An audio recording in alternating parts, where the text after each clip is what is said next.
As Nigeria seeks to divest its economy through a strategic sector like the information, communication and technology, Mr. Sebastian Paszek, Digital Project Manager, Sports Studio, United Kingdom, gives his perspective on how to develop and reposition the sector as a viable driver of the economy.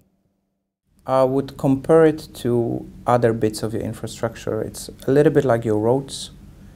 I can have a bet, it's my actually first time in Nigeria, but if I came here 20 years ago, I could drive through the Lagos city and don't stuck in the traffic. And I'm sure it was the same with electricity. And it's not the fact that you don't have infrastructure, it's the fact that you've got so many people in dense population on such a small space that the infrastructure just cannot cope. So I think what will happen is there will be more companies coming to Africa, investing in infrastructure. I don't see that the kind of backbone, what I mean by this, cable infrastructure is something that you will be able to bring in many years to come. And what I think what I think some brands should be doing, you should have someone who is a little bit more premium. You will be paying more for the connection, but you will have a better service. What is stopping business in Nigeria in big time is actually the access to the internet.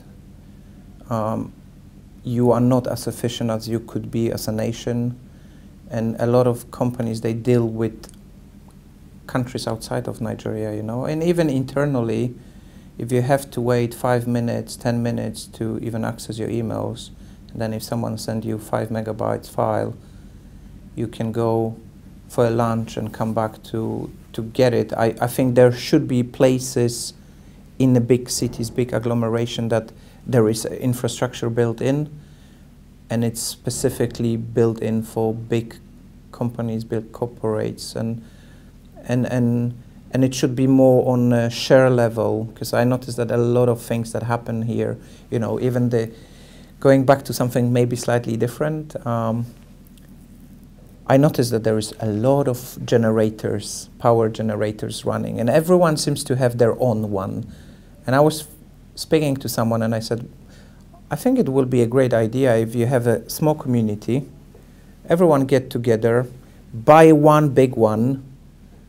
It's cheaper to maintain, cheaper to run, it's better for everyone.